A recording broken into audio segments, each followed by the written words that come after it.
podría, en cierta medida, suministrar hombres y material.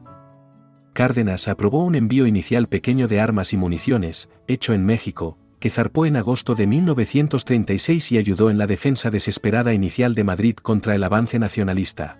Se dijo que los trabajadores del puerto y de municiones de México trabajaron horas extras, incluso de forma gratuita, para agilizar el envío.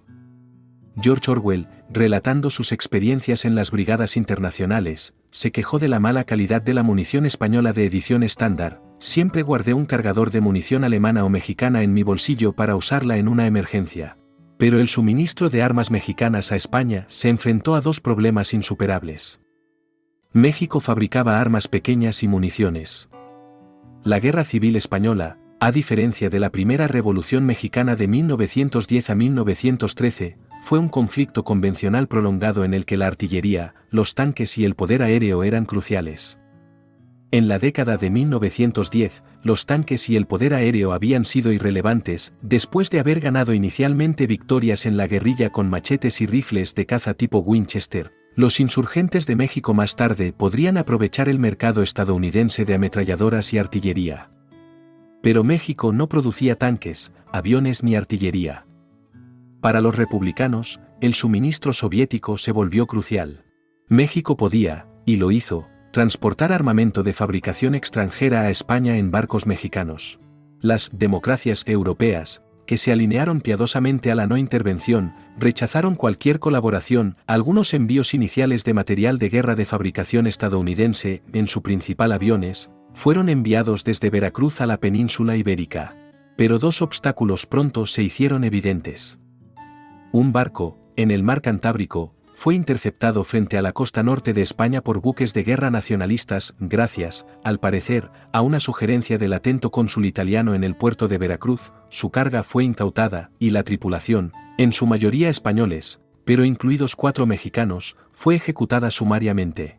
Además, el presidente Franklin D. Roosevelt alineó a los Estados Unidos con la farsa de la no intervención, a pesar, al parecer, de las objeciones de su formidable esposa, Eleanor, advirtiendo al gobierno mexicano que el envío de material de guerra estadounidense a España en barcos mexicanos debía cesar de inmediato. Cárdenas se enfrentaba a un grave dilema. Evadir la prohibición de Estados Unidos provocaría la ira estadounidense y tal vez represalias, y, dado que México ya estaba llevando a cabo reformas internas radicales que alarmaban a los norteamericanos, el riesgo de confrontación con el viejo enemigo era preocupante.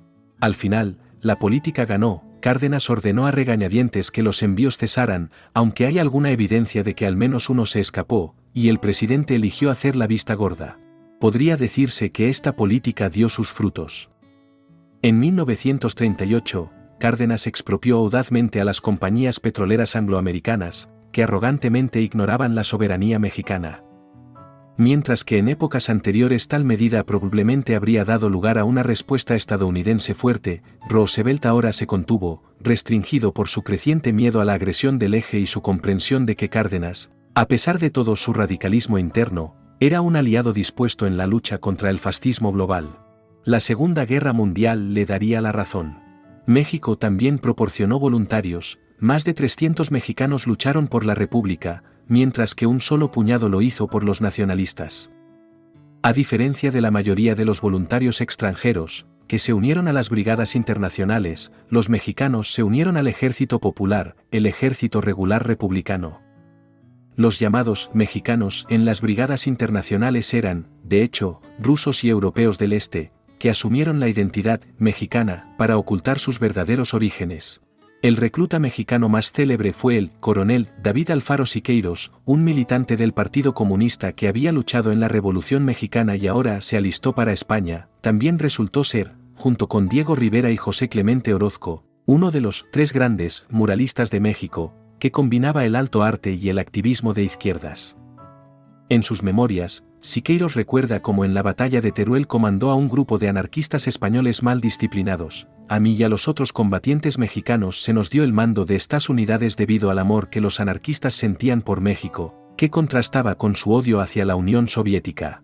La preferencia de los anarquistas tenía sentido, pero Siqueiros, aunque era un radical y mexicano, también era un estalinista dedicado que, regresando como un héroe a México en 1938, jugó un papel activo en el primer intento, sin éxito, de asesinar a Trotsky, entonces un asilado político en México. La artificiosa justificación de Siqueiros fue que, desde su lejano escondite mexicano, Trotsky había ideado la puñalada en la espalda a la República Española por el Partido de los Trabajadores de la Unificación Marxista, antiestalinista en Cataluña, en 1937.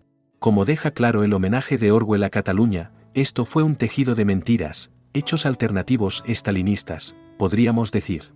Los voluntarios mexicanos fueron bien recibidos y desempeñaron su papel en la guerra. El nombre de Pancho Villa, el epítome del machismo popular mexicano, adornó a un batallón republicano, un parapeto de trincheras y un recluta mexicano que parecía, como un indio de sangre pura, a pesar de que el verdadero Pancho Villa había sido un alto y fornido hombre del norte de México con ojos verdes, lo más lejos del estereotipo indio que se puede encontrar.